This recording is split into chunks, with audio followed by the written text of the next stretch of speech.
Calling In-N-Out's signature double-double just a fast food burger is like calling MJ just a basketball player, or Bohemian Rhapsody just some song. Over the past half-century, In-N-Out has become the golden standard for all fast food restaurants in America. And unlike a certain company with those golden arches, they value simplicity, tradition, and customer loyalty more than world domination. But why does the wildly successful company refuse to expand their menu or build locations in the eastern half of our country? How did In-N-Out develop their not-so-secret menu? And why does In-N-Out just seem to taste better according to millions of cult-like fans?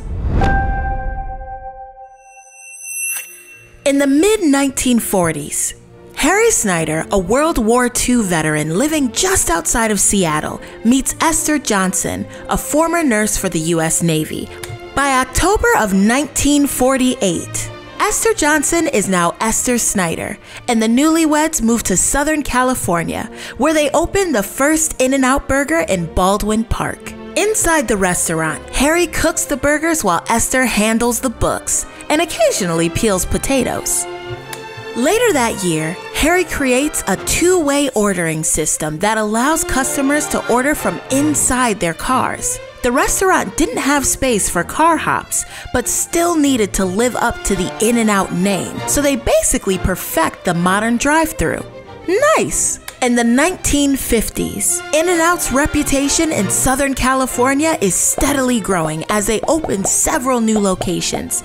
It's here where the Snyders set the template for how In-N-Out would operate. The Snyders hated debt, so they would only open a new location when the previous one was completely paid off. Very Tom Nook of them. Snyder would wake up every day at dawn to handpick every ingredient they serve, and it became essential that all locations were within a one-day drive of a warehouse to make sure nothing was ever frozen. They also keep their menu super simple to focus on what they do best. And the only thing they value more than fresh ingredients is retaining employees. Right now, managers at In-N-Out make 6 figures annually, and the company has a dedicated In-N-Out University for training. Plus, I hear the keggers are totally kick-ass, dude. By the 1970s, inspired by Snyder's favorite movie, It's a Mad, Mad, Mad, Mad World, 2 cross palm trees are planted in front of many locations, and palm tree iconography is added to the logo. It's also around this time their secret menu begins to take shape. According to fast food legend, local surfers referred to as animals by employees because of their Spicoli-esque behavior, like their burgers mustard grilled with extra special sauce, pickles, and caramelized onions. This became known as Animal Style and was added to an unlisted menu that also includes Protein Style. In 1976, Harry Snyder passes away, but the business, now up to around 20 restaurants throughout SoCal, stays in the family. In 1987, Harry's son Rich, a born-again Christian, starts printing Bible verses on cups and wrappers. So basically, going to In-N-Out on a Sunday technically counts as church. In 1992, in a move that is essentially a reverse Oregon Trail, In-N-Out heads eastward and opens their first location across California state lines in Las Vegas, Nevada. But the company refuses to go public. Mega investor Warren Buffett himself was even rebuked when he tried to get in on the business. In 2005, someone orders a 100 by 100 burger, and In-N-Out decides to cap the patty limit at 4 by 4. Probably for the best. 2006. Paris Hilton gets a DUI after an intoxicated drive to an In-N-Out location, but is hardly the only celebrity who loves their double-double. Julia Child would keep a map of locations in her purse. Anthony Bourdain called In-N-Out his favorite restaurant in LA, and it becomes a post-award show staple for tipsy celebrities looking to line their famous toned stomachs. In the 2010s, After Esther Snyder passes away, her granddaughter Lindsay takes over the business, becoming one of the youngest female billionaires in the world.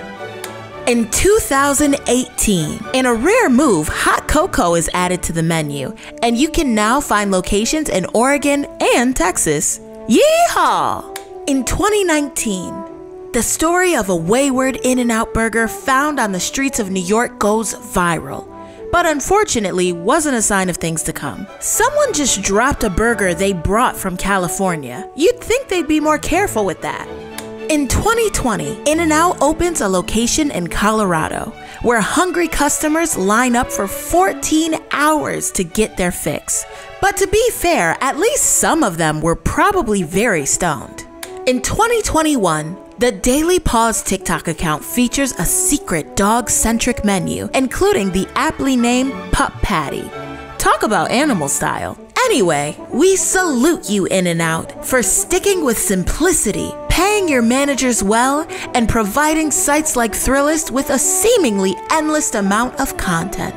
You might not exist east of Colorado, but at least us New Yorkers can order an In-N-Out charm bracelet, golf balls, or this very tasteful double-double rose gold pen, which is almost as good, I guess.